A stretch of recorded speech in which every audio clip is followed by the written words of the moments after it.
जुलाई 1970 को नागपुर में एक मध्यम वर्गीय महाराष्ट्रीयन परिवार में एक लड़के का जन्म होता है जिसके पिता गंगाधर राव फडणवीस जनसंघ के सदस्य थे और वह नागपुर से महाराष्ट्र विधान परिषद के सदस्य भी रहे।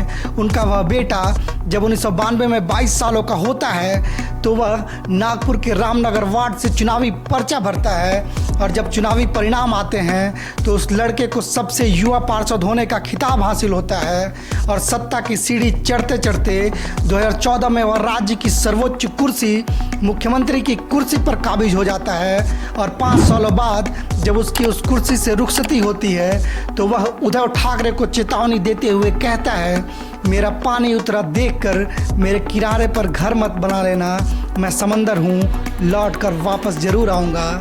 ये कहकर वो 2019 में महाराष्ट्र के नेता प्रतिपक्ष की कुर्सी पर बैठ जाता है।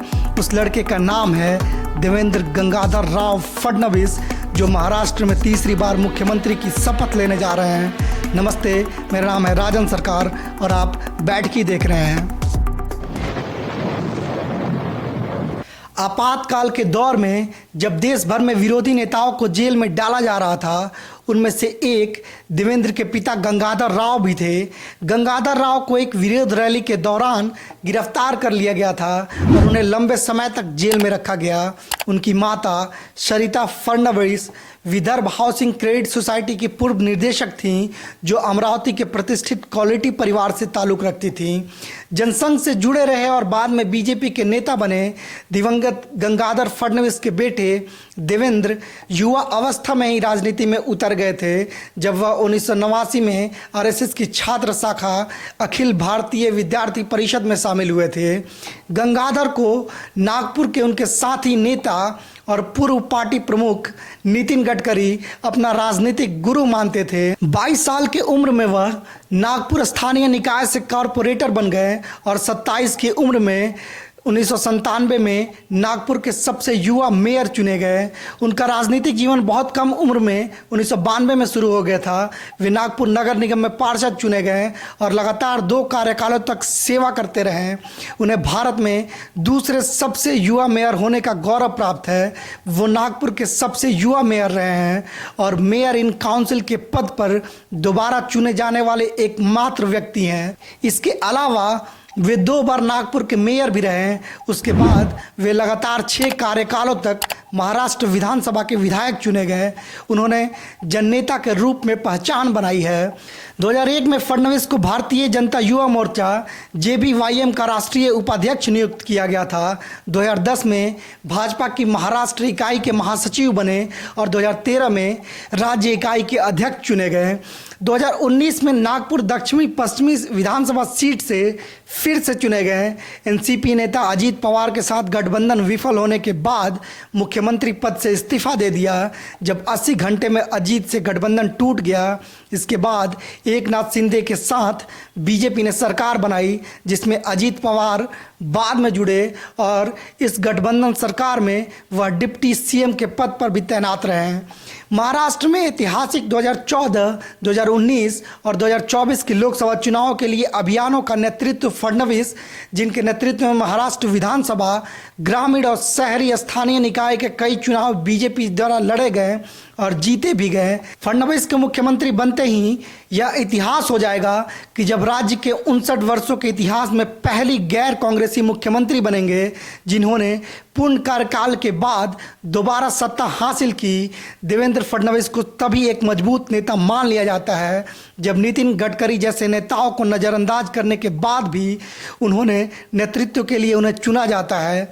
मराठा राजनीति और मराठा नेताओं के वर्चस्व वाले इस राज्य में 54 वर्षीय फडणवीस की आरएसएस से गहरी जड़ें हैं। बीजेपी से अलग हो चुके सहयोगी दल शिवसेना के मनोहर जोशी के बाद वह ऐसे दूसरे ब्राह्मण नेता हैं जो मुख्यमंत्री बनेंगे।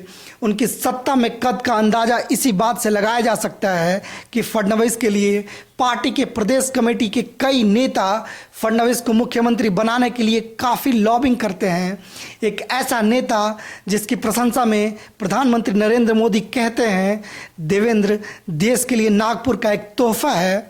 क्षेत्रफल और जनसंख्या के मामले में भारत का तीसरा सबसे बड़ा राज्य महाराष्ट्र में देवेंद्र के दूरदर्शी नेतृत्व में सबसे अधिक औद्योगिक उत्पादन के साथ सबसे अधिक आर्थिक रूप से उन्नत राज्य बन गया।